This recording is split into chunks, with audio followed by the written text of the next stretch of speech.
자, 말씀 함께 나누도록 하겠습니다. 자, 오늘 로마서 2장 17절입니다. 우리 성경으로는 유대인이라 칭하는 내가 율법을 의지하며 하나님을 자랑하며. 우리 헬라어로 좀 살펴보면 이데, 수, 이유다이오스, 에포노마제, 카이, 에파나파우에, 토, 노모, 카이, 카우카사이 엔데오. 자, 하나씩 설명을 드리면 이데 너가 보았다라 하니까 이제 명령문이라는 거 아시겠어요? 보아라 이런 얘기예요. 보아라. 근데 이걸 이제 특별한 이제 의미가 있다기보다 좀 봐라. 그렇죠? 이제 그런 의미예요. 근데 이제 보았다라니까 기억나시나 모르겠네요. 부정과거 명령형입니다. 그렇죠? 보았다라가 되었으니까. 그러면 계속 보란 얘기입니까? 아니면 한 번 딱 보라는 거예요? 한 번 딱 보란 얘기. 그렇죠? 보았다. 봐라. 그렇죠? 봐라. 그러니까 전체적으로 한번 파악을 해라. 그런 이야기예요. 자, 너가 유다이오스, 너 유대인이 에포노마제, 너가 불려지고 있다. 그러니까 너가 유대인이라고 불려지고 있다. 그렇죠? 그런 얘기예요. 너가 유대인이라고 불려지고 있다. 그러니까 지난주에 설명드렸지만 주격하고 서술리로가 같이 쓰이다 보니까 이런 상황이 되는 거예요. 너가 유대인이라고 불려지고 있다. 근데 이 불려지고 있다는 시제가 현재 시제죠. 불려지고 있다 하니까. 그러면 이건 또 어떻게 기본적인 의미가 계속적인 의미를 갖는다고 그랬죠? 그러니까 유대인으로 이제 불려진다라는 거는 계속 그렇게 예전에도 그랬고 지금도 그렇고 앞으로도 그렇게 불려지고 있다라는. 그러니까 봐라. 너가 유대인이라고 불려지고 있다. 카이 그리고 에파나파우에 너가 위로받고 있다. 수동형이죠. 위로받고 있다. 우리 성경은 율법을 의지하며 이렇게 되어 있어요. 그렇죠? 의지한다는 것은 율법 때문에. 근데 이제 우리 헬라어로 보면 율법을 의지한다라는 느낌보다는 율법으로 율법을 의지하고 그렇죠? 그런데 이제 정확히 보면 너가 위로받고 있다. 토노모 그렇죠? 그 율법에. 여러분이 이제 보실 수 있어야 되는 게 그 율법에가 역격이에요. 그렇죠? 그 율법에 위로받고 있다. 그러니까 우리가 또 배운 내용을 적용을 하면 역격에는 뭐가 있다고요? 수단의 역격이라고 있단 말이에요. 그렇죠? 수단의 역격. 그러면은 어떻게 되는 겁니까? 율법으로 위로받고 있다. 그렇죠? 이렇게 이해가 되시겠죠? 우리말은 율법을 의지한다 이렇게 됐는데 율법을 목적어잖아요. 그렇죠? 율법을 의지한다. 근데 헬라어상으로는 율법에 위로받고 있다. 그러니까 율법이 수단이 되는 거예요. 우리가 위로를 받는데 그렇죠? 유대인들이 위로를 받는데 내 의미가 이제 의지한다 이렇게 되어 있으니까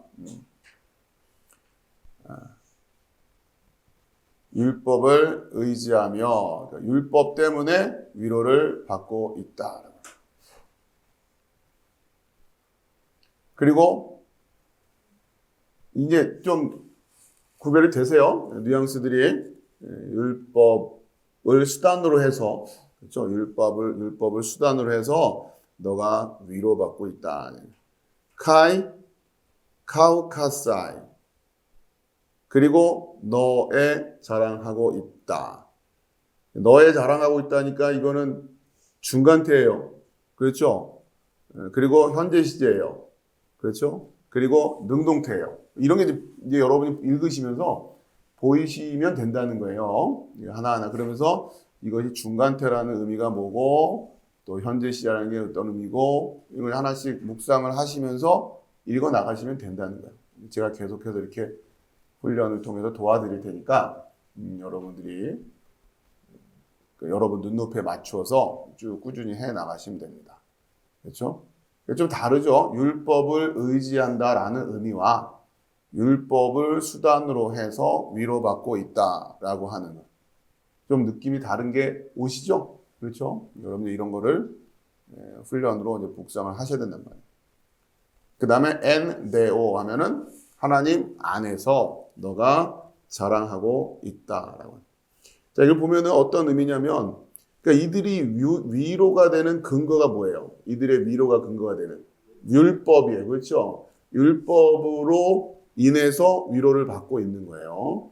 그리고 이들이 하나님 안에 있다라고, 그러니까 우리말 성경은 하나님을 자랑하며 했는데 하나님 안에 있는 것을 너의 자랑하고 있다니까 좀 다른 느낌이에요. 그렇죠?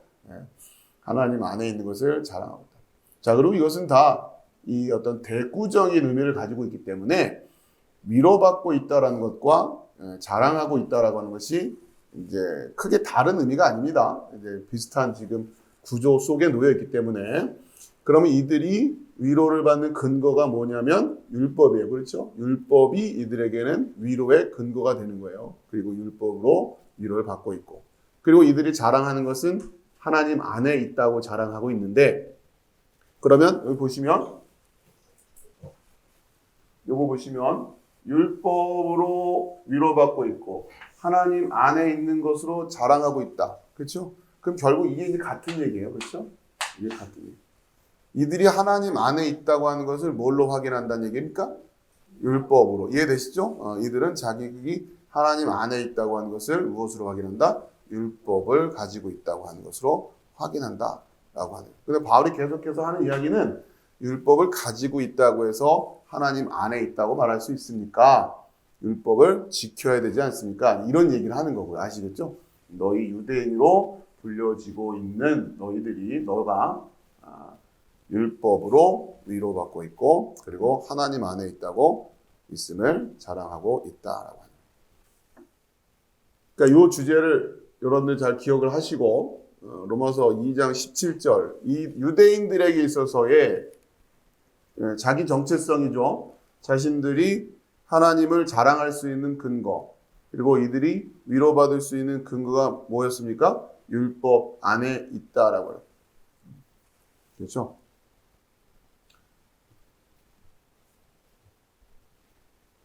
이게 유대인의 자기 정체성이에요. 이걸 지금 사도 바울이 도전을 하고 있는 겁니다.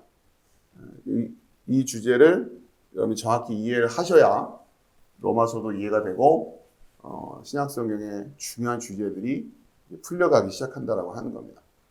자, 오늘 좀 더 살펴볼 것은 이 유대인들이 어떻게 자기를 이해하고 있었는가, 자기 정체성에 대해서 어떻게 이해하고 있었는가 하는 주제를 조금 더 깊이 좀 다뤄보려고 합니다.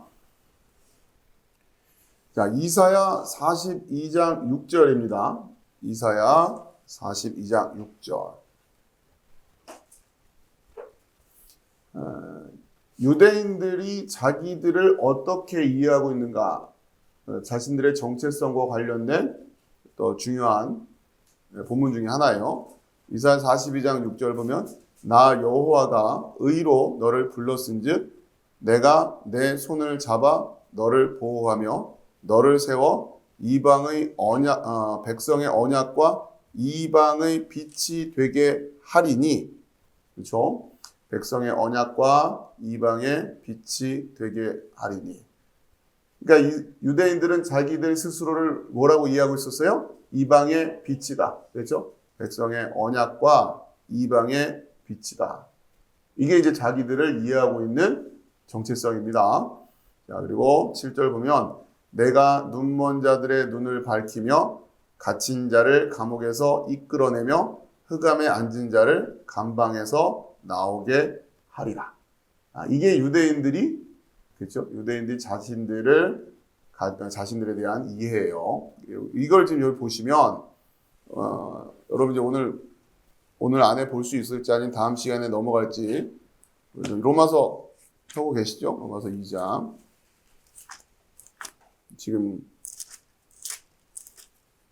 읽고 있는 방금 전에 이방의 빛이 되게 하리니 내가 눈먼 자들의 눈을 밝히며 갇힌 자를 감옥에서 이끌어내며 흑암에 앉은 자를 감방에서 나오게 하리라. 자, 이렇게 되어 있는 부분들을 자, 17절 2장 17절 이하에 유대인이라 불리는 내가 율법을 의지하며 하나님을 자랑하며 율법의 교훈을 받아 하나님의 뜻을 알고 지극히 선한 것을 분간하며 맹인의 길을 인도하는 자요 어둠에 있는 자의 빛이요 율법에 있는 지식과 진리의 모본을 가진 자로서 어리석은 자의 교사요 어린아이의 선생이라고 스스로 믿으니 지금 바울이 지적하고 있는 이 주제가 이렇게 유대인들이 스스로를 생각하고 있는 그 주제와 지금 보여드리는 이사야의 이 주제가 자연스럽게 연결이 되시죠? 그렇죠? 지금 바울의 로마서를 이해하는 데 있어서 이사야를 이해하는 굉장히 중요한 이유 중에 하나가 바로 이런 부분들입니다. 그대로 갖다 쓰고 있다고 해도 과언이 아닐 정도로 그냥 갖다 인용을 하고 있어요. 그렇죠? 자, 그러면서 또 여러분 잘 알고 있는 이 유대인들이 스스로에 대해서 생각하고 있는 자신들에 대해서 생각하고 있는 정체성과 관련해서 또 출애굽기 19장 5절 이하죠. 여러분 잘 알고 계신 출애굽기 19장 하면은 시내산 언약을 맺는 그 장면과 연결되는 중요한 장이죠. 출애굽기 19장 5절을 보면 세계가 다 내게 속하였나니 너희가 내 말을 잘 듣고 내 언약을 지키면 너희는 모든 민족 중에서 내 소유가 되겠고 너희가 내게 대하여 제사장 나라가 되며 거룩한 백성이 되리라. 너는 이 말을 이스라엘 자손에게 전할지니라. 그러니까 유대인들이 스스로에 대해서 생각하고 있는 자신들의 정체성과 관련해서 제사장 나라가 되고 거룩한 백성이 될 것이다. 그렇죠? 그러니까 이 세계와의 관계 속에서 하나님과 세계와 하나님과 이스라엘하고 하는 관계를 봤을 때 제사장 나라가 되고 거룩한 백성이 될 것이다. 그러니까 이것이 유대인들의 자기 정체성이었어요. 그리고 이 부분에 대해서 바울이 지금 논의를 펴가고 있는 겁니다. 자, 역사 속에서 이스라엘 백성들이 그러니까 이 언약과 관련해서 또 이사야의 이런 예언들과 관련해서 이스라엘이 하나님과의 이런 약속 관계, 특히 출애굽에서 나타나는 이런 율법을 받고 그리고 이어지는 역사 속에서 이스라엘이 번번이 실패하죠. 번번이 실패하지만 그럼에도 불구하고 이들이 생각할 때에 요거예요. 내가 눈먼 자들의 눈을 밝히며 갇힌 자를 감옥에서 이끌어내며 할 때에 그렇죠? 그리고 내가 내 손을 잡아 너를 보호하며 너를 세워 백성의 언약과 이방의 빛이 되게 하라니. 여기에서 이 너는 유대인들 입장에서는 누구만 해당된다고 생각하는 거예요? 유대인들, 자기들만 너고, 다른 민족들은 이 너가 될 수가 없는 거다. 이렇게 생각을 하고 있었던 거예요. 아시겠죠? 물론, 역사 속에서 실패도 하고, 포로로 끌려가고도 하지만, 결국, 어찌됐건 간에 여기에서 하나님이 다시 회복시켜 주시고, 은혜를 베풀어 주시고, 하는 이제 그런 일들이 앞으로 있을 것인데, 또 메시아도 보내주실 것이고, 이런 것들이 있을 텐데, 아무튼 여기에서의 백성의 언약과 이방의 빛이 되게 한다고 할 때에 이 이거는 틀림없이 민족적 유다인 이스라엘만을 의미하는 것이다. 이렇게 생각을 했다라는 거예요. 아시겠죠?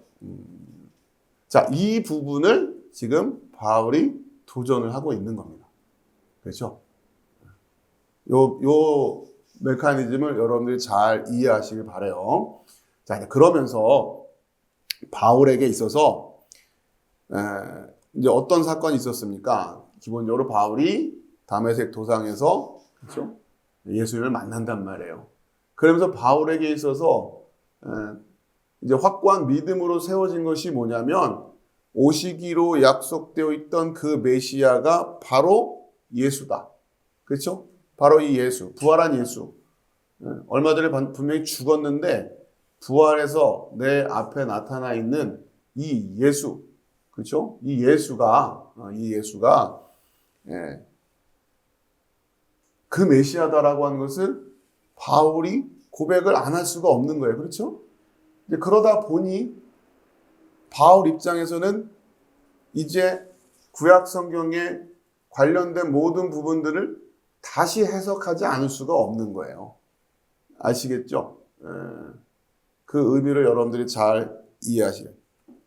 그러니까 그 우리가 기다리고 있던 그 메시아, 그 그리스도가 예수님으로 오셨구나. 그렇죠? 이들은 지금도 기다리고 있는데 바울은 지금 오셨단 말이에요. 이분이 바로 그분이구나. 이렇게 확인한 거예요. 그러니 이제 예전에 이런 거죠. 간단히 말해서. 바울이 성경을 읽으면서 주여 어서 오시기 바랍니다. 메시아 오세요. 하고 있던 그 대목에서 이제는 묵상을 어떻게 해야 되는 거예요? 이분이 저분이네. 그렇죠? 그러면 관련된 묵상들이 다 변화가 있어야 되는 거 아니에요. 아직 안 오신 줄 알고 기다리고 있던 메시지들이 이제 오셨으니 그러면 관련된 얘기들을 성경 이야기를 다시 다 해석하고 적용하지 않을 수가 없는 거죠. 그게 지금 바울에게 일어난 회심의 사건의 의미다라고 하는 거예요. 아시겠습니까? 네. 보다 더 구체적으로는 우리 크리스찬들에게 바로 이러한 사건들이 일어나야 된다고 하는 거예요. 여러분이 회심이라고 할 때. 아시겠죠? 자, 그러면 갈 길이 멀지만 우선 이제 핵심적인 부분만 바울이 그러면 사도 바울 로마서를 공부하고 있으니까 사도 바울과 물론 그 당시에 유대인들도 마찬가지지만 이들이 다시 해석해야 될, 다시 이해했어야 될 보다 더 구체적인 본문들이 무엇인가 그걸 좀 한번 살펴보려고 합니다. 자, 그것이 먼저 이사야 52장. 이사야 52장이에요. 자, 한 절씩 우리가 좀 시간이 걸리더라도 천천히 보면서 의미를 좀 이해하도록 하겠습니다. 자, 다시 좀 정리를 해드리면 유대인들의 입장에선 자신들에 대한 정체성이 있어요. 그렇죠? 자신들의 정체성. 그게 뭐냐면 오늘 이제 읽은 내용만 가지고 하면 백성의 언약이고 백성의 언약 그리고 이방의 빛이다. 이게 본인들에 대한 정체성이었어요. 그렇죠? 이 정체성의 근거가 뭐냐? 구약 성경에 이렇게 약속이 돼 있고 출애굽 과정에서 너는 제사장 나라가 될 것이고 이런 역사들이 있단 말이에요. 그렇죠? 그러니까 하나님과 간단히 말해서 이렇게 생각하는 이유가 뭐냐면 하나님과 이스라엘 사이에 이렇게 맺었던 언약, 그렇죠? 맺었던 언약 때문이에요. 그러면서 하나님은 이스라엘 향해서 너 이렇게 부르실 거란 말이에요. 그렇죠? 너가 이방에 비치고 백성의 언약이 될 것이다. 너희들이 제사장 나라가 될 것이다. 그렇게 이야기하면서 하나님은 이스라엘 보고 너 이게 부르셨으니까 성경에 나와 있는 하나님이 너가 이러면서 약속하시는 그 약속들이 이스라엘 백성들은 다 어떻게 생각했다? 이 너는 민족적, 그렇죠? 민족적 이스라엘이다. 이렇게 생각을 하고 있단 말이에요. 그죠?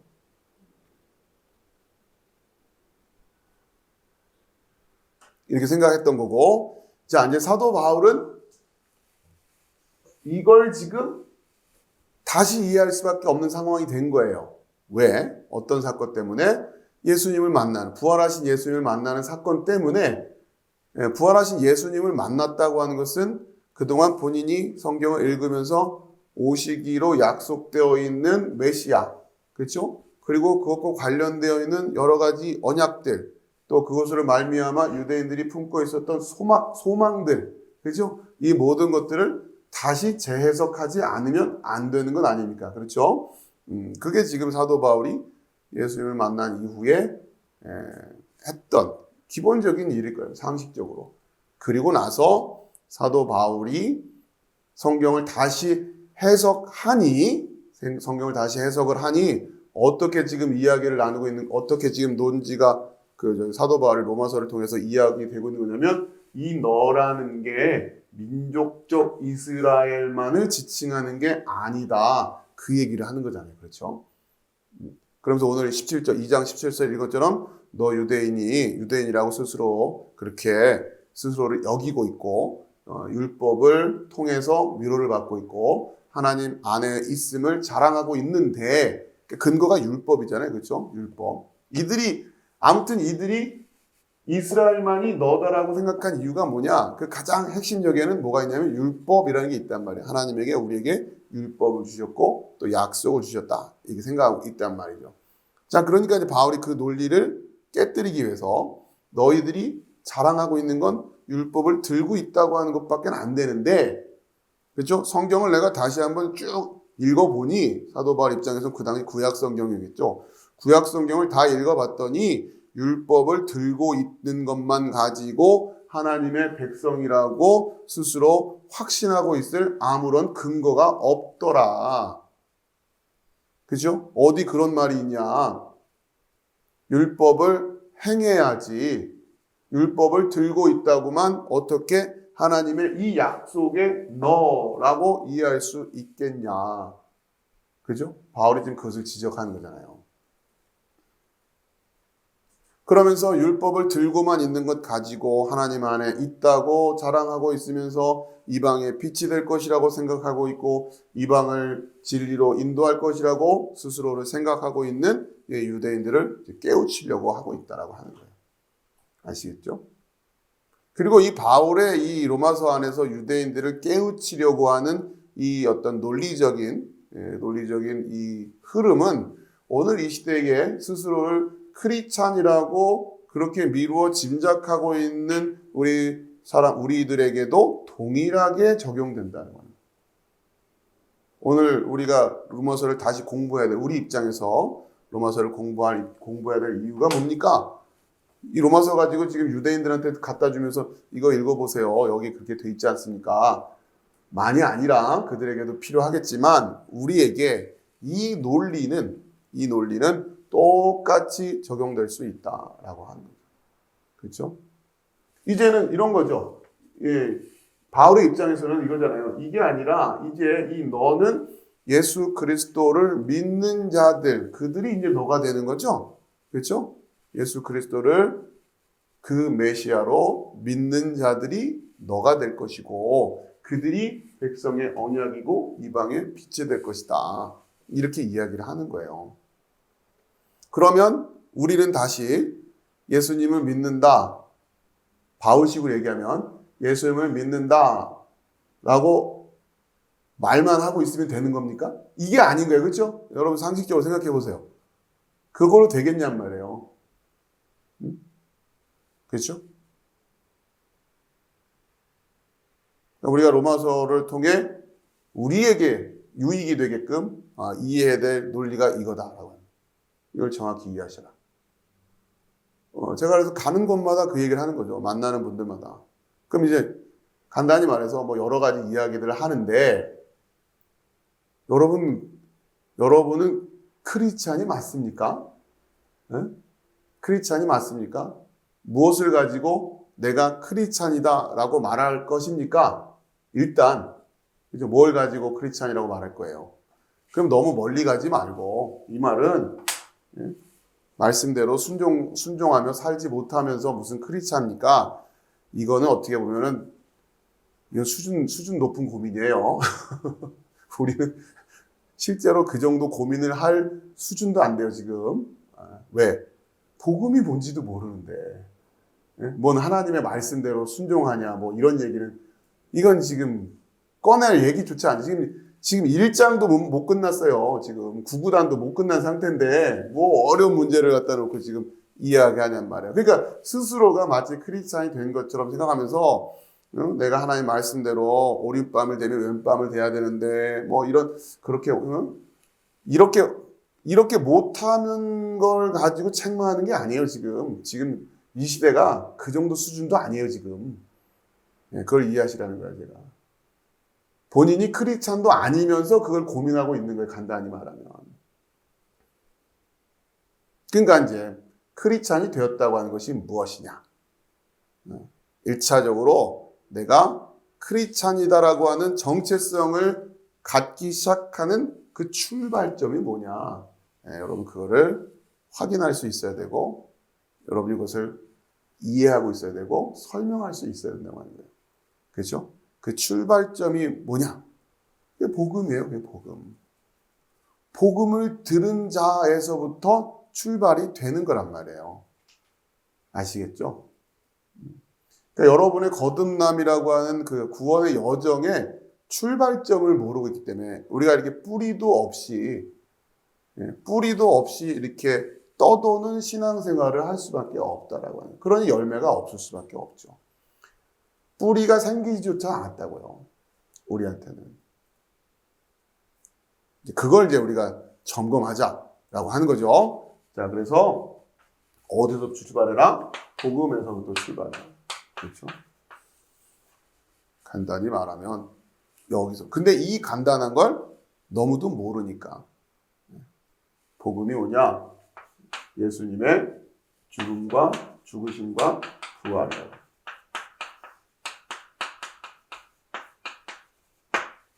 예수님의 죽으심과 부활이에요. 이걸 들었냔 말이에요. 그렇죠? 이걸 들었냐? 왜?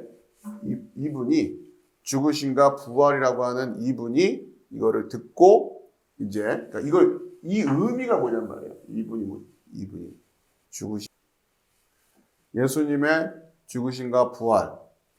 자, 이것이 무엇이냐? 결국 그 예수님이 그리스도다라는 얘기고 이분이 왕이다라는 얘기예요. 그렇죠? 그러니까 복음을 들었다는 얘기는 이제 여기서부터 이제 출발을 하는 건데 또 우리가 백성이 된다라는 관점에서 이해를 하자면 이런 겁니다.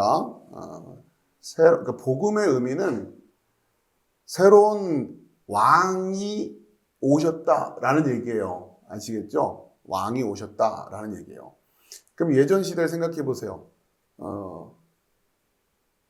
그러니까 그 왕이 오셨다라는 소식을 전해 듣지 못한 사람은 여전히 옛날 왕의 백성인 줄 알고 살 거 아닙니까? 간단히 이건 옛날 그 상황 생각하시면 돼요. 우리가 복음을 못 들었다는 얘기가 옛날식으로 얘기하면 새로운 임금이 바뀌었는데 그 소식을 못 들은 거예요. 그러니까 임금님이 간단히 말해서 새로운 임금님이 오셨다라는 얘기가 복음이란 말이에요. 아시겠죠? 그럼 새로운 임금님이 바뀌었다는 얘기를 전해 듣지 못한 백성들은 여전히 옛날 임금님이 임금님인 줄 알고 살 것 아니란 말이에요. 그 얘기예요. 그거를 전해 듣지 못했는데 어떻게 내가 그 나라 백성이 됐다고. 그렇죠? 이해되시죠? 거기에 덧붙여서 이제 임금님이 새로 임금이 되면 자연스럽게 뭘 바꾸냐면 법을 바꿔요. 그죠? 새로운 법을 세워서 내려준단 말이에요. 그 임금님이 바뀌시고 그 임금님이 새로운 법을 주시면 그걸 알고 그 법대로 살아가는 거. 그게 그 나라의 백성이 된 거죠. 아시겠죠? 근데 지금 이걸 놓치고 있다는 얘기예요. 간단히 말하면. 복음을 못 들었다고 하니까 좀 이렇게 멀리 느껴지는데 그게 아니라 이거 얘기예요. 지금 임금님이 지금 새로 오셨다는 얘기. 못 들었다는 얘기 아닙니까? 복음을 못 들었다는 얘기. 그러니까 이거를 설명드리기가 그렇게 어려운 거고 이걸 이해시키기가 여러분 생각하기에 이렇게 단순한 얘기인데 왜 이게 우리한테 상식적이지 않을까? 그렇죠? 그리고 왜 이 얘기를 들으려 하지 않을까? 여러분 잘 생각해 보세요. 영적인 진리이기 때문에 그런 거예요. 결국 그러니까 영적인 전쟁을 여러분이 다른 어떤 어려운 걸로 자꾸 이렇게 어렵다기보다 뭐 이상한 이미지로 이해하지 마시고 이걸 보시면서 그러니까 이런 상황들을 보시면서 지독스럽게도 이 이야기를 안 들으려고 하고 아는 줄 알고 있고 그렇죠? 얼마나 여러분 이게 경험해 보신 것만큼 이 주제에 대해서 다들 태만하잖아요. 관심이 없다니까요. 어려운 얘기가 아닌데도 불구하고. 먼 교회 안에서 먼 얘기들이 이렇게 뭘 많이 이런 얘기 저런 얘기 설교도 보면 뭐 굉장히 다양한 주제들이 많이 있죠. 그렇게 우리가 여러분들에게 가르쳐야 될 일들이 그렇게 많지가 않단 말이에요. 근데 그러니까 아무튼 여러분이 지금 이게 지금 정확하게 이제 이걸 이해하기 위해서 우리가 계속해서 공부를 하는 거예요. 이 주제 안에서 무슨 뭐 부부 세미나다, 무슨 뭐 자녀 교육 세미나다, 뭐 이건 그 다음 얘기고 이게 안 서 있는 상태에서 뭔 얘기를 뭐 교회에서 이렇게 뭐 많이 하려고 하는 말이에요. 이걸 모르는데, 그렇죠? 그러니까 알고 보면 너무 안타까운. 모를 때야 뭐 그냥 뭔지도 모르고 막 하는데 알고 나서 보면 자 우선 여러분들에게 다시 그러니까 유대인들의 정체성과 관련되어 있는 또 이들이 자기 스스로를 이해할 때에 중요하게 생각하는 그런 본문 중에 이사야 52장을 봅시다. 쭉 한번 볼 거예요. 시온이여 깰지어다 깰지어다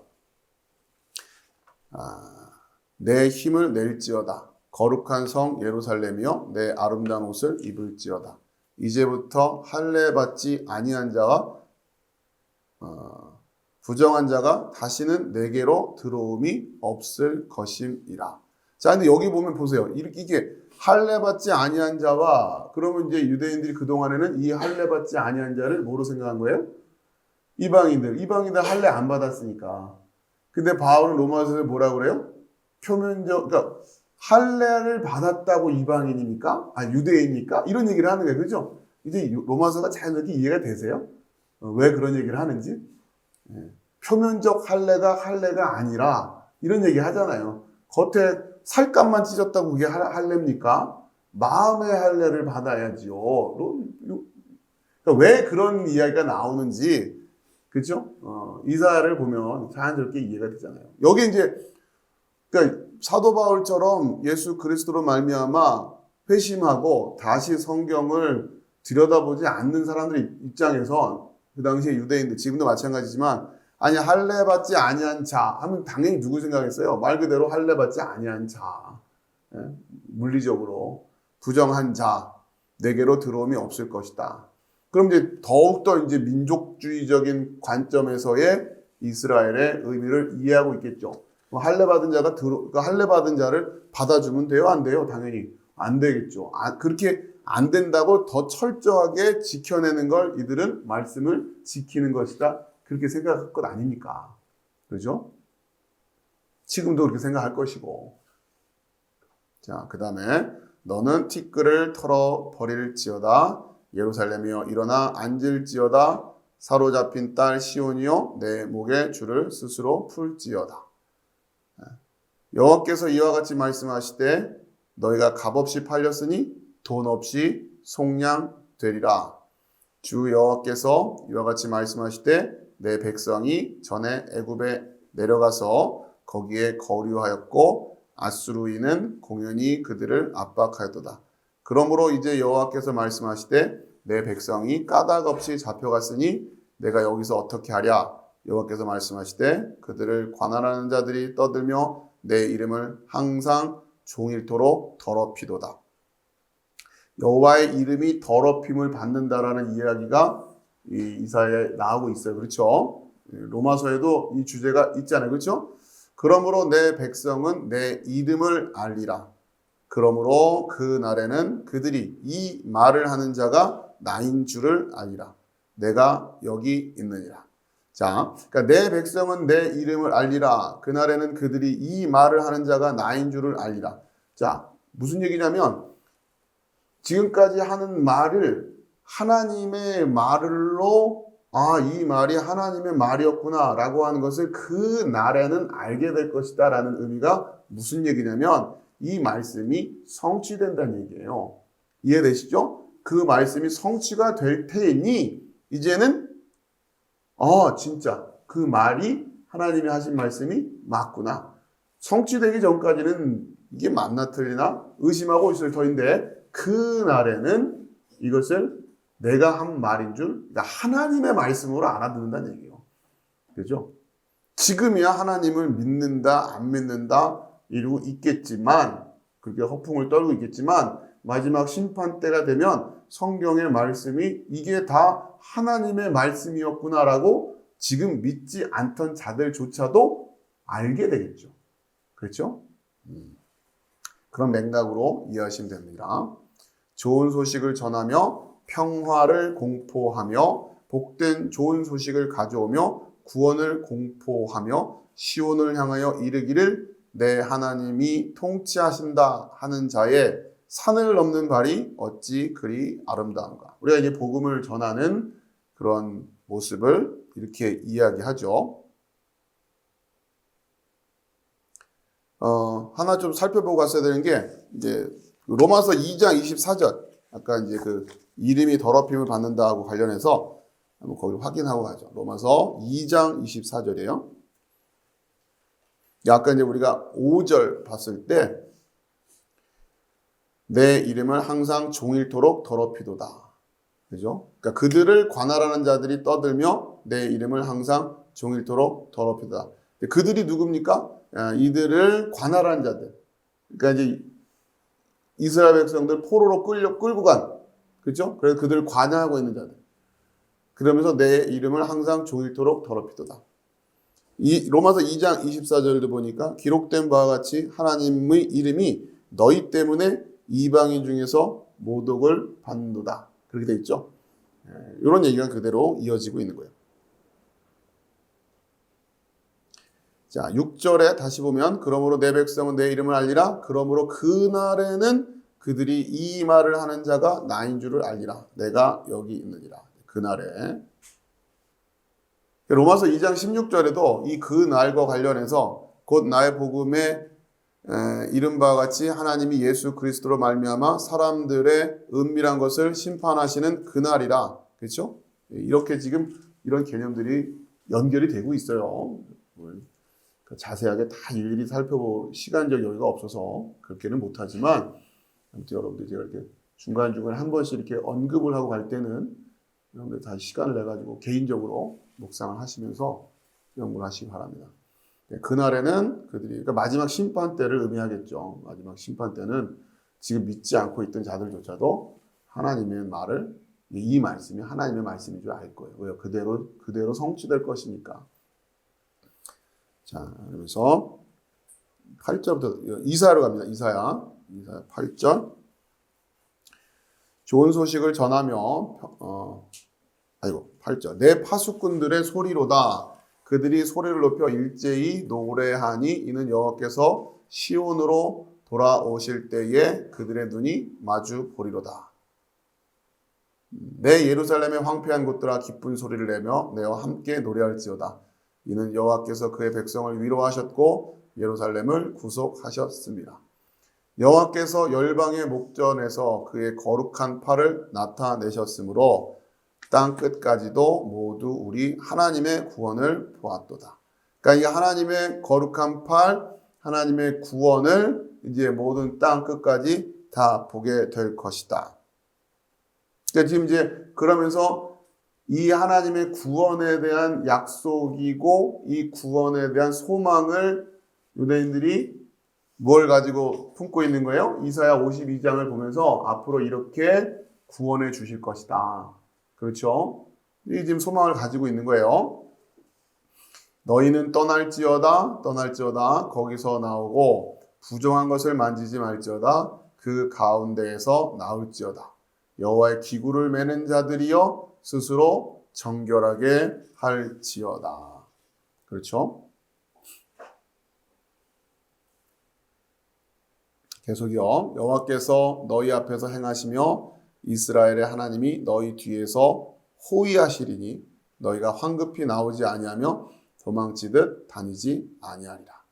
그러니까 하나님의 구원이 그냥 어떻게 막 그냥 숨을 헐떡거리면서 막 끌고 나오는 그런 게 아니라 출애굽 때는 이렇게 황급히 나갔잖아요. 그런데 그게 아니라 하나님께서 앞에서 호위하시고 뒤에서 지키시면서 여유 있게 나오는, 그죠? 완전한 승리자의 모습으로 애들이 나오게 된다.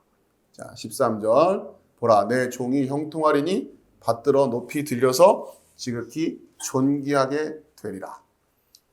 전에는 그의 모양이 타인보다 상하였고, 자, 이게 뭐냐면, 여러분 이제부터 이사야 52장 13절부터 보라, 내 종이 형통하리니 받들어 높이 들려서 지극히 존귀하게 되리라. 그래서 전에는 그의 모양이 타인보다 상하였고 그의 모습이 사람들보다 상하였으므로 많은 사람이 그에 대해 놀랐거니와 그가 나라들을 놀라게 할 것이며 왕들은 그로 말미암아 그들의 임을 봉하리니 이는 그들이 아직 그들에게 전파되지 아니한 것을 볼 것이요 아직 듣지 못한 것을 깨달을 것입니다.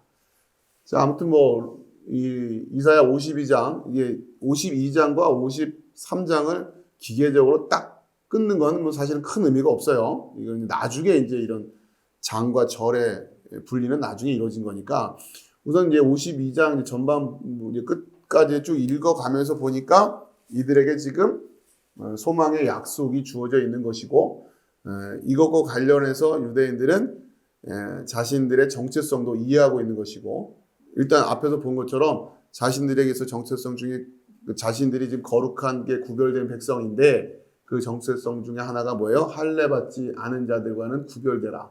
그렇죠? 그들을 드리지 말아라. 이런 이야기가 초반에 나오고 하니까 이건 계속해서 이들이 마음에 품고 있는 거잖아요. 자, 그러면서 이 구원에 대한 약속을 이들이 듣고 있단 말이에요. 자, 그런데 이스라엘의 모습이 영광스러워질 것이다. 이렇게까지 52장이 약속이 되고 있는데, 자, 문제는 뭐냐면 이들을 구원하러 오시는 메시아의 모습이 이제 53장에 이어지고 있는 거예요. 아시겠죠? 53장에. 그러니까 보세요. 그 앞쪽에 여호와의 팔. 10절이죠. 여호와께서 열방의 목전에서 그의 거룩한 팔을 나타내셨으므로 하나님의 이 팔의 의미는 권능이잖아요. 여호와의 팔의 의미는 권능이에요. 하나님의 팔을 나타냈다. 팔이 임했다. 이거는 권능을 얘기하는 거예요. 그러니까 52장 전체 분위기 속에서 여호와께서 열방의 목전에서 그의 거룩한 팔을 나타내셨으므로 땅끝까지도 모두 우리 하나님의 구원을 보았도다. 그러니까 이 거룩한 팔은 하나님의 팔이고 이 팔은 구원의 팔이란 말이에요. 그렇죠? 주제가 이렇게 연결이 되고 있잖아요. 땅끝까지 모두 우리의 구원을 볼 수 있게끔 해주는 여호와의 능력의 구원의 팔이다라고 하는 겁니다. 그렇죠? 그러니까 이것도 이제 52장에 있어서 이 팔의 구원의 팔이라고 하는 주제도 상당히 중요한 거죠.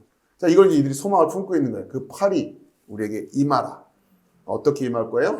우리에게 약속되어 있는 그 메시아가 오셔서 우리를 구원해 줄 것이다. 마치 우리가 사사시대 때 사사기를 읽었던 것처럼 그렇게 하나님의 기름 부음 받은 자들이 자가 나타나서 이 상황을 해결해 줄 것이다. 다윗 왕의 언약이 이렇게 이어져 가고 있기 때문에 그런데 이들이 이제 같이 또 연결해서 이어가는 거예요. 그렇죠? 그러니 그 메시아는 어느 혈통으로 올 것이다? 다윗 왕의 혈통으로 올 것이다. 이러면서 이제 여러 가지 지금 이제 믿음들을 줄거리들을 연결해 가지고 이들이 이해하고 있겠죠. 그렇죠? 자, 53장 보시면 이제 첫 번째, 우리가 전한 것을 누가 믿었느냐? 여호와의 팔이 누구에게 나타났느냐? 그렇죠? 이게 이제 과연 어떠한 누구에게 이 구원의 팔이 나타날 것이냐? 자, 2절에 그는 그러니까 여러분이 그 이사야 53장을 우리가 이제 이 주제를 고난받는 종이란 말이에요. 그죠? 고난받는 메시아. 굉장히 중요한 주제죠. 53장이. 그는 주 앞에서 자라나기를 연한 순 같고 마른 땅에서 나온 뿌리 같아서 고운 모양도 없고 풍채도 없은즉 우리가 보기에 흠모할 만한 아름다운 것이 없도다. 그러니까 이런 것부터 이제 사도 바울은 부딪힘이 되겠죠.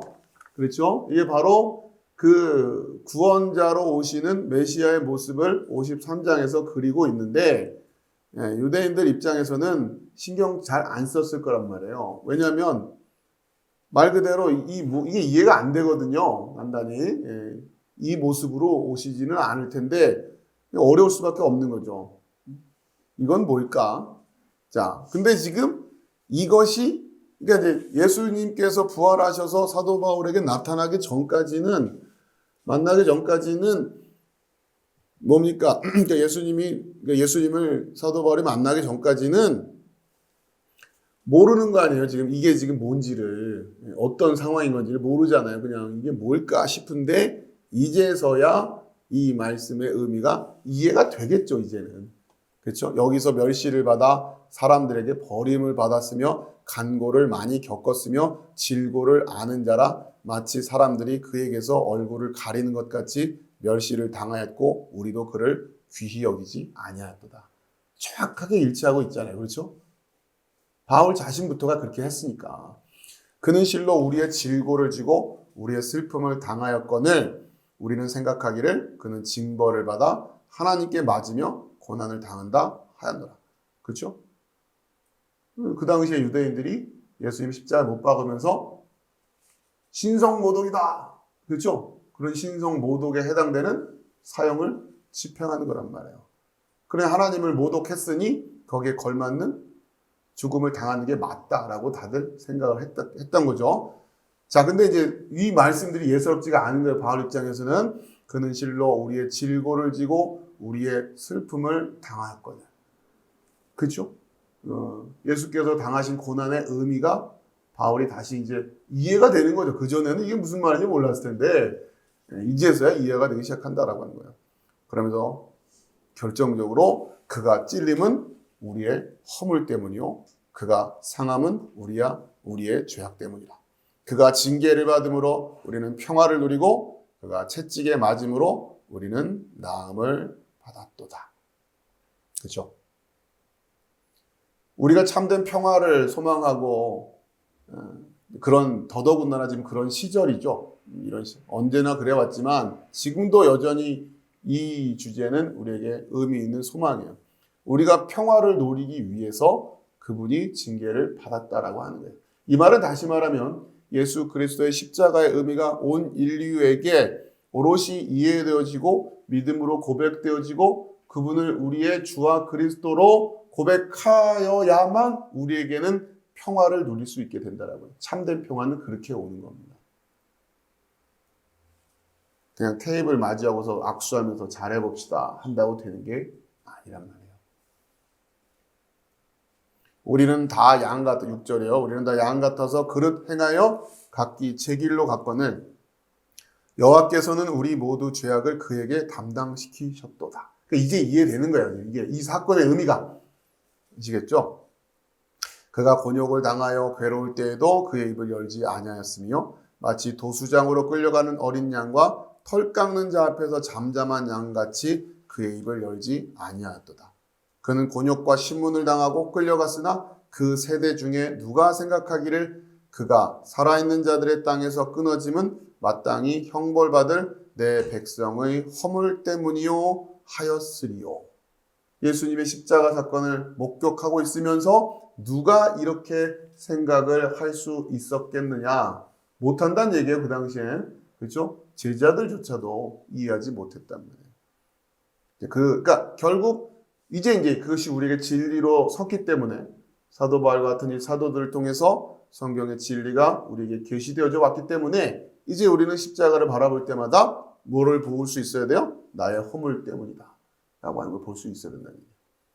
그러니까 예수 그리스도를 믿는다고 할 때는 복음을 들었다는 얘기고 복음을 들었다는 얘기는 예수의 십자가 부활을 들었다는 얘기고 그 십자가 부활의 의미가 무엇인지를 알려면 그럼 지금 우리가 읽어가는 것처럼 이사야 52장과 53장의 흐름 속에서 그 메시아가 왜 이런 모습으로 와야 됐고 그 메시아가 왜 이렇게 형벌을 받는 모습으로 죽었어야 되는가를 나의 허물 때문이요 라고 고백할 수 있는 자들이 예수를 믿는 거예요. 아시겠죠? 나의 허물 때문이라고. 그러니까 우리는 다 그렇게 허물 때문이란, 우리의 허물 때문에. 그렇죠? 근데 여러분, 제가 이 대목에서 제가 미리 또 늘 말씀드리지만, 그러나 그렇게 예수 그리스도를 믿음으로 고백하고 나오는 이들에게는 그 허물이 사함을 받는다고 그랬어요. 그렇죠? 예수님의 피값으로 사함을 받아요. 그것을 우리는 칭의로 배운 거예요. 아시겠죠? 그래서 우리는 또 똑같이 의로운 거예요. 이 믿음 안에서 의로운 거예요.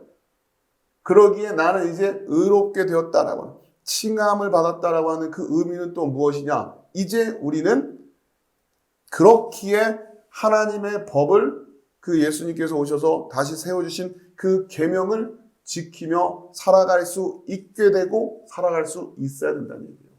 그럼 그 계명을 지킨다고 할 때 그 계명이 무엇이냐? 서로 사랑 아닙니까? 아시겠죠? 그러니까 너무 여러분이 내 허물 때문이요에만 머물러 계시면 안 되는 거예요. 이해되세요? 무슨 말씀인지?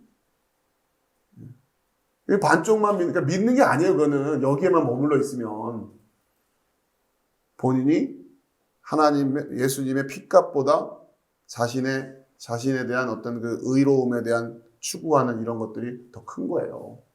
여러분, 이게 교회 안에서 이 죄와 관련돼 있어서 우리가 거듭남에 있어서 굉장히 그 뭐랄까요? 여러분이 분별해내기가 생각처럼 만만치 않은 미혹 중에 하나다. 탑 클래스예요. 탑 클래스. 아시겠죠? 그러면 그 서로인지를 뭘로 확인할 거냐? 이건 중요한 거 아니에요. 그렇죠? 서로인지는 뭘로 확인할 거야? 서로가 안 될까? 그 교회가 서로를 세워가려고 하는 데 있어서 아무런 관심이 없으면 그건 애굽이에요. 틀림없이 애굽이에요. 거긴 나와야 돼요. 여기는 애굽입니다 하고 뛰쳐나와야 되는 거예요. 뭐 가지고 확인할 거예요? 복음이에요, 복음. 복음을 알고 있느냐? 복음을 가르치고 있느냐? 복음이란 말만 늘어놓는 게 아니라 진짜 이 의미를 가지고서 신앙생활을 하는 자들로 세워가려고 하느냐? 그게 안 보인다고 하면 애굽이다. 서로가 될 수 없다. 먼지를 털고 나와라. 그게 여러분이 사는 길이다. 아시겠어요? 그렇죠? 결국 이제 이렇게 우리가 복음의 의미를 정확히 이해하고 내가 믿음으로 그것을 고백한다라는 것은 또 무엇을 의미하는 것이고 구체적으로 어떻게 하는 것이 그 믿음으로 살아가는 것인가라는 것을 말씀을 통해서 정확히 배워야 되는 거예요. 이해되시죠? 네. 그러니까 이런 거구나라고 우리가 이해한 거는 또 필요해요. 이렇게 해서 이렇게 되는 거구나. 그걸 우리가 이해하는 것도 필요하고 거기에 대해서 여러분들이 동의하고 그리고 그 말씀으로 살아내는 것. 이걸 우리가 그렇죠? 여러분 거듭남과 관련해서 우리가 계속해서 배우고 있는 거잖아요. 우리가 믿는다고 할 때 믿는 것을 어떻게 이해할 것이냐. 그죠? 다시 복습 차원에서도 그렇고 못 들으신 분도 계시니까 다시 한번 설명을 드리면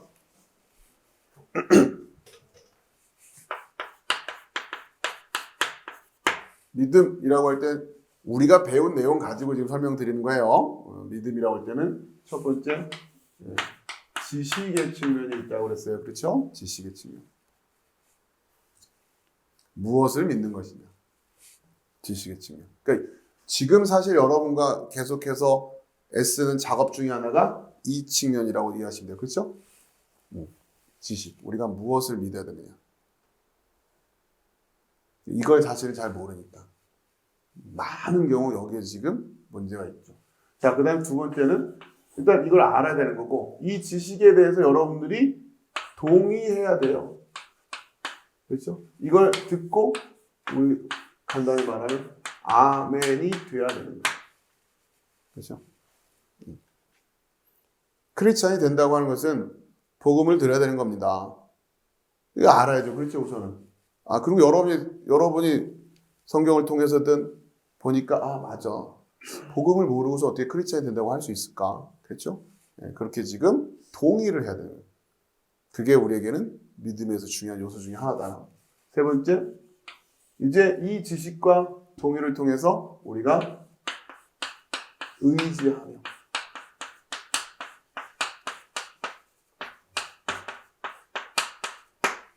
그렇죠? 이게 필요하다. 무엇을 알아야 되고요. 그 아는 것을 내가 동의하는지 점검해야 되고, 그리고는 구체적으로 이것을 통해서 내가 이 말씀을 의지하면서 살아가야 된다. 그렇죠? 이게 이제 믿음이에요, 믿음.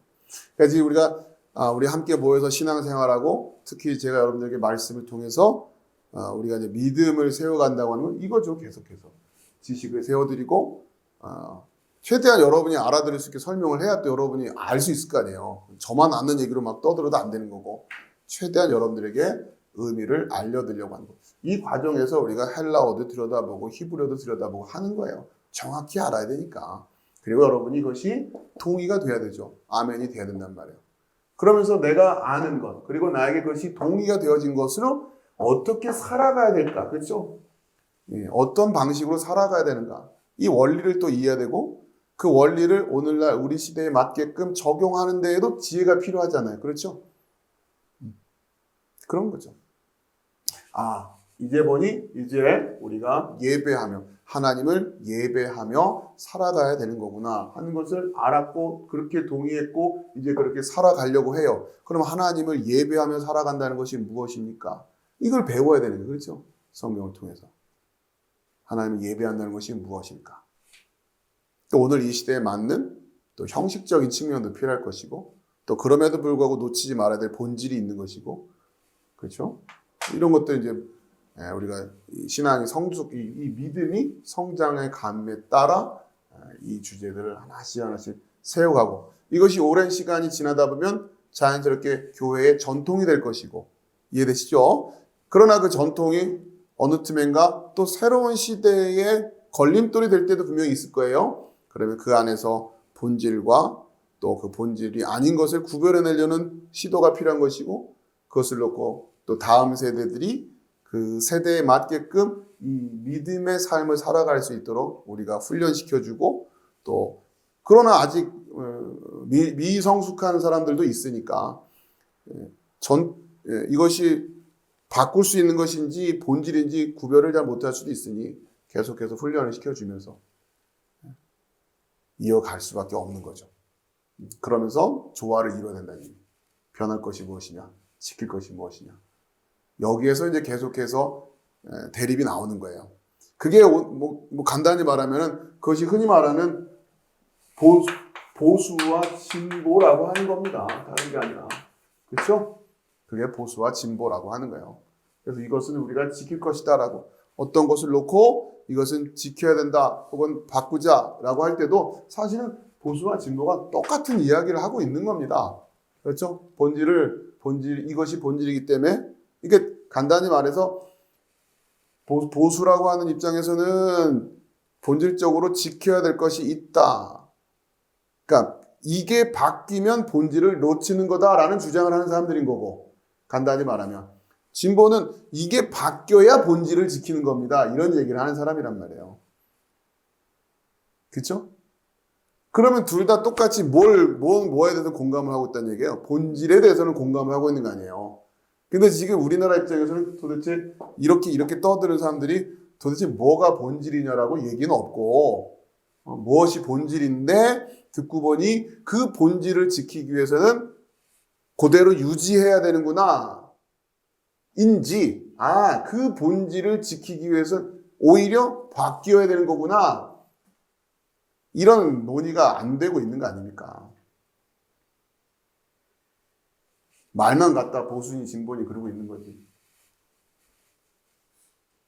그러면서 보수나 진보나 할 때에 이 둘을 이 둘보다 지키자, 바꾸자 하는 거, 그러니까 다시 써놓은 김에, 여러분, 보수와 진보가 있는데, 여러분, 우리가 배운 대로만 하자면, 이 둘이 지켜야 될 가치가 뭡니까? 우리가 교회 안에서 우리의 관점으로 얘기하자면, 그것이 뭐예요? 하나님의 법안이에요. 하나님의 법을 지키기 위해서 보수의 입장에서는 주로 어느 쪽으로 얘기하는 거예요? 바뀌면 안 됩니다 라는 얘기를 하는 거고, 진보의 입장에서는 하나님의 법을 지키기 위해서는 이건 좀 바뀌어야 됩니다. 그동안 우리가 이렇게 잘못해왔으니 이건 좀 바뀌어야 됩니다. 그 얘기를 하는 거예요. 그죠? 여러분 이 논리를 가지고 보시면 어렵지가 않아요. 그러면 하나님의 궁극적인 법이 뭐예요? 서로 사랑하죠. 서로 사랑.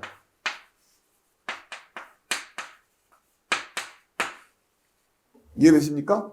우리가 더 서로 사랑하기 위해서 지켜야 된다고 이야기를 하고 있는 건지, 우리가 더 서로 사랑하기 위해서 바뀌어야 된다고 하고 있는지를 볼 수 있으면 된다. 적어도 우리 크리스찬들이 이 정도에 대한 기초적이지만 중요한 본질적인 이해를 하고 계셔야 된다. 그래서 어찌됐든 듣고 나서 보니, 그러니까 무엇을 위해서 주장하고 있는지를 잘 보셔야 됩니다. 결과적으로 서로 사랑을 해야 됩니다.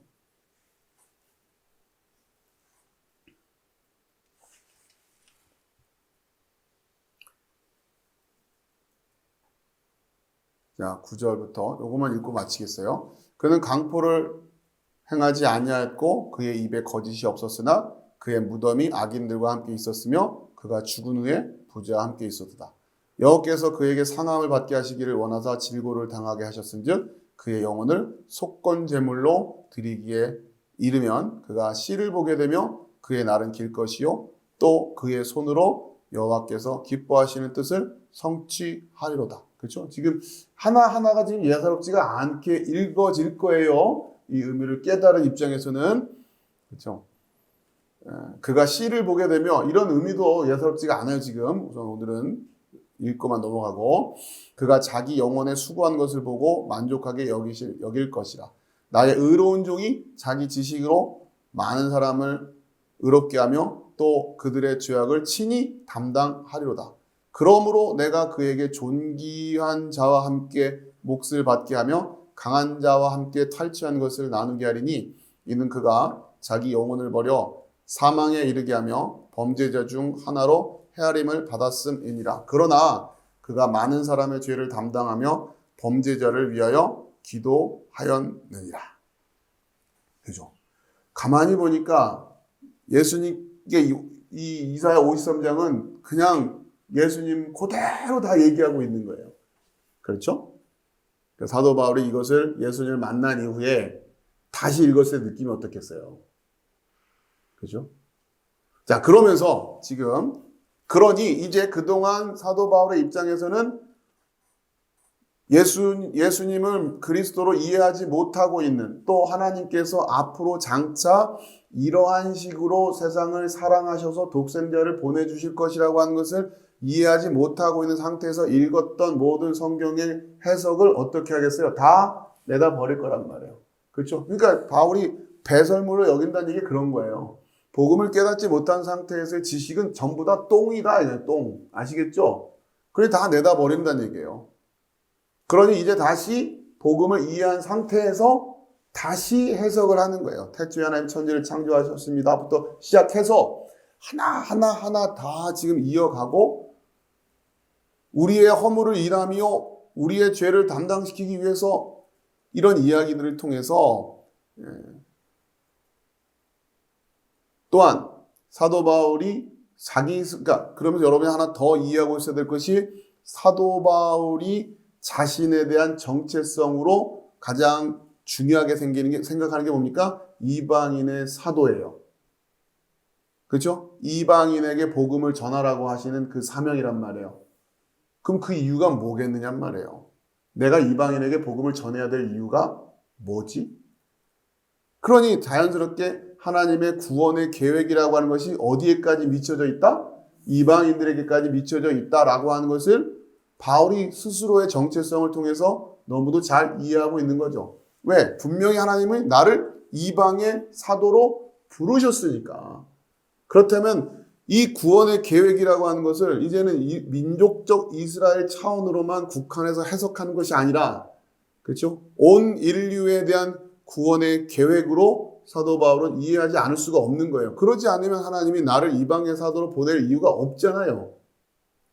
그러면 단순히 말해서 이방의 사도로 나를 보내셨다는 얘기는 이방인들을 다 데리고 다니면서 이방인들을 다 할례를 받게 만들어야 된다는 얘기인가?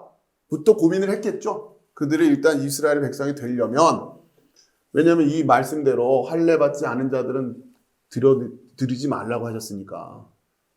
그걸 그렇게 해석하면 내가 이방의 사도면 가서 그들을 붙들고 다 할례 받으라고 해야 되는 거 아니에요. 이런 걸 사도 바울이 실천적으로 고민을 하는 거예요.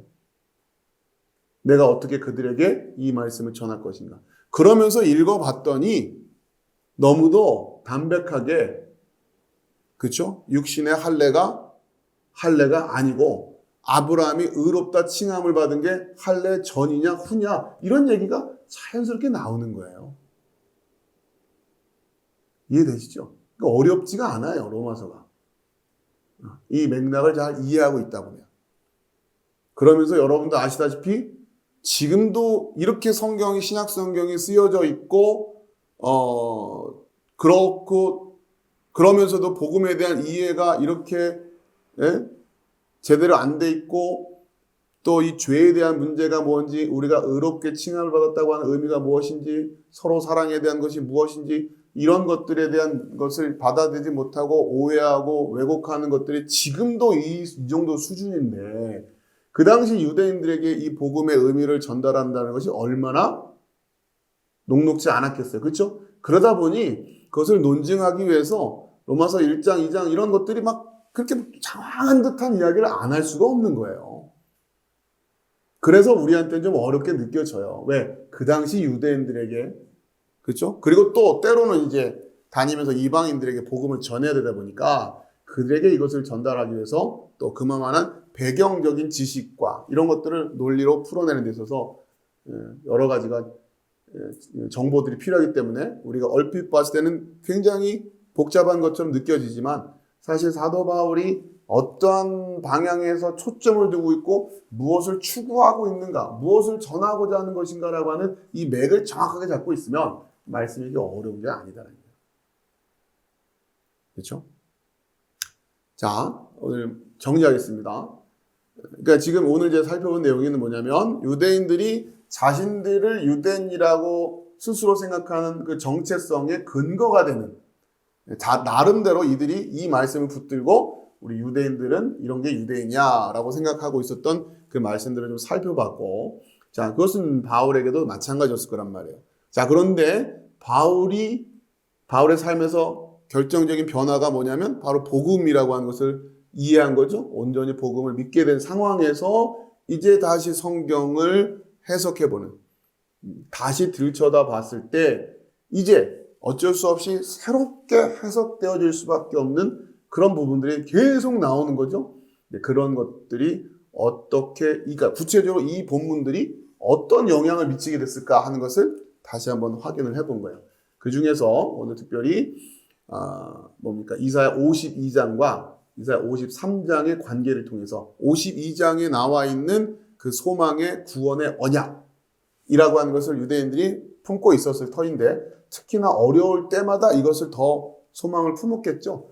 지금처럼 이방의 압제를 받는 상황이라든가 이럴 때일수록 그들이 더 이 말씀을 마음에 품었겠죠. 그냥 평안한 시절보다는 로마의 압제를 받고 있는 시절인 만큼 이사야 52장 같은 말씀이 이들에게 얼마나 소망이 됐겠어요. 똑같은 거예요. 우리도 어렵고 힘들 때 더 위로가 되는 말씀이 있잖아요. 그 말씀 더 열심히 읽게 되고 다른 때보다도 그런 거죠. 그 말씀 붙들고 소망을 품다 보니. 자, 그러니 이사야 52장 같은 것이 대표적인 유대인들에게 민족적인 입장에서 소망을 품게 하는 그런 말씀이었을 텐데 52장과 53장이 연결되는 이 고리를 이해봤을 때 하나님의 팔, 그렇죠? 이 팔이 누구에게 나타났느냐라고 하면서 연결이 되고 있잖아요.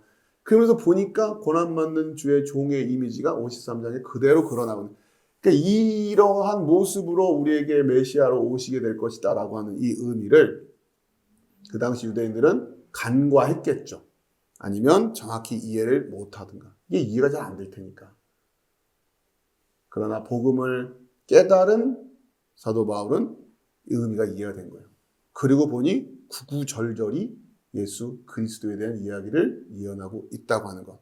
그리고 보다 더 본질적으로는 그분의 이 피 흘림의 의미가 무엇이냐? 우리의 죄를 사하기 위해서다라고. 그런데 가만히 들여다보니 그 죄를 사하면, 죄의 사함이라고 하는 이 필요성은 이방인들 뿐만 아니라 유대인들에게도 똑같이 적용되는 것이었단 말이에요. 유대인은 말할 것도 없고, 이방인은 말할 것도 없고, 그러면서 이제 유대인들에게 이해시켜야 되는 게 뭡니까? 너희들은 지금 율법을 자랑을 하고 있는데, 율법 때문에 하나님의 안에 있다고 스스로 생각하고 있는데, 그 생각을 깨뜨려야 되는 거예요. 그렇죠? 이들에게 율법을 가지고 있다고 유대인이 아니라 율법을 지켜야 하나님의 백성 아니겠냐? 이걸 그렇게 가르치는데 못 알아듣고 있는 거죠. 간단히 말하면 유대인들이. 그죠? 마찬가지죠. 하나님의 말씀에 대해서 거부한단 말이에요. 똑같아요.